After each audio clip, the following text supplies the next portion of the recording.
Salve sahabat-sahabat Bentara Soferdi. Kembali lagi bersama saya Frater Hendra Justian SWD dari Ledalero.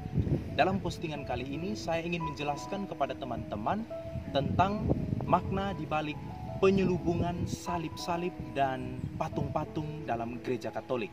Kini kita sudah memasuki Minggu Prapaskah kelima yang dikenal juga dengan sebutan Minggu Sengsara. Simbol yang paling identik ketika kita memasuki Minggu Sengsara ialah ditandai dengan penyelubungan kain pada salib dan patung-patung. Tentu teman-teman akan bertanya, kapan persisnya salib dan patung-patung itu mulai diselubungi? Dan kapan persisnya kain selubung pada salib dan patung-patung itu akan dibuka kembali? Lalu teman-teman juga pasti bertanya, kain berwarna apakah yang digunakan untuk menyelubungi salib dan patung-patung? Juga teman-teman pasti akan bertanya, benda-benda liturgis apa saja yang wajib diselubungi dengan kain ketika memasuki Minggu Sengsara? Dan yang paling penting, apa makna, apa maksud yang mau diungkapkan oleh gereja lewat simbol penyelubungan salib dan patung-patung?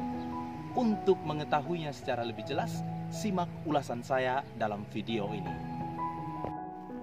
Pertanyaan yang pertama, kapan salib-salib dan patung-patung serta gambar atau relief kudus mulai diselubungi dengan kain dalam gereja Katolik? Dalam tradisi yang sangat tua, penyelubungan salib dan patung-patung dimulai pada hari Sabtu sore ketika hendak memasuki Minggu Prapaskah kelima. Tradisi gereja mengenal Minggu Prapaskah kelima sebagai Minggu Sengsara. Umat diajak untuk semakin memusatkan diri pada karya penebusan Kristus yang sudah hampir tiba dan harus dilalui dengan jalan penderitaan dan sengsara. Namun dalam spirit pembaruan liturgi pasca Konsili Vatikan II, penyelubungan salib boleh juga baru dibuat setelah perayaan Ekaristi Malam Kamis Putih atau Malam Perjamuan Akhir. Kebiasaan ini dapat kita lihat dipraktekkan di Vatikan, di mana salib-salib baru diselubungi setelah misa Malam Kamis Putih. Tetapi yang berlaku umum di banyak tempat, konferensi wali gereja setempat menganjurkan agar tetap dipertahankan penyelubungan salib dan patung dimulai pada Minggu Prapaskah kelima. Pertanyaan kedua, benda-benda liturgis apa saja yang wajib diselubungi kain dalam gereja Katolik?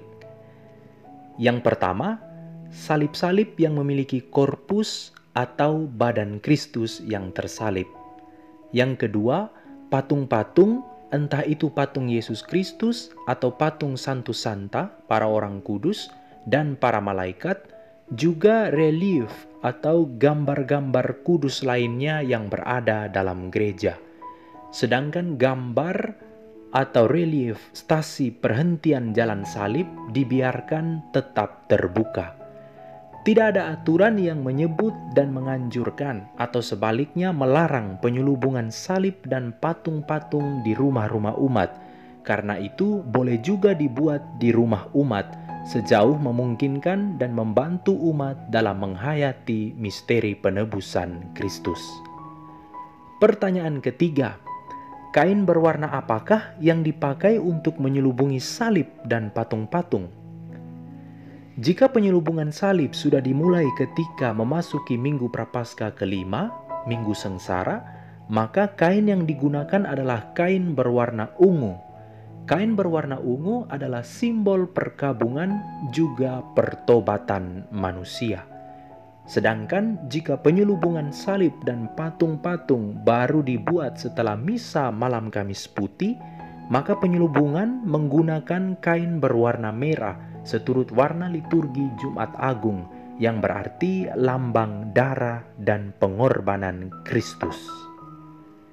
Pertanyaan keempat, kapan kain selubung akan dibuka dari salib dan patung-patung? Kain selubung pada salib akan dibuka pada upacara penyembahan salib pada hari Jumat Agung yang dimulai pukul 15.00 atau jam 3 sore. ditandai dengan pembukaan selubung salib yang akan dikecup oleh umat sebagai tanda penghormatan pada salib penebusan Kristus.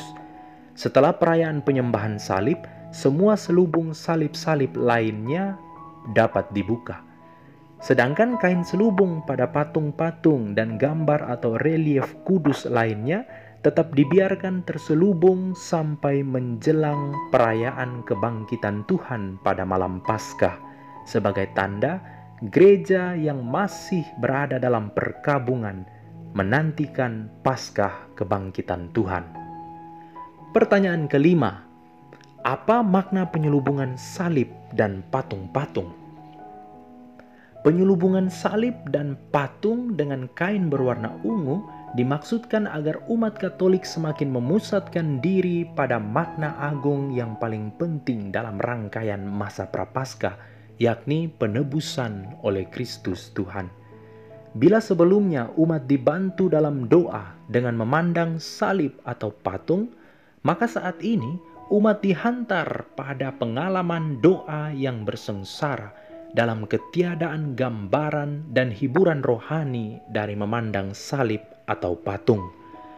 Penyelubungan salib dan patung berarti bahwa gereja membungkus dirinya sendiri dan berkabung saat Tuhan sedang mempersiapkan diri untuk mengalami kesengsaraan dan kematian untuk menebus dunia.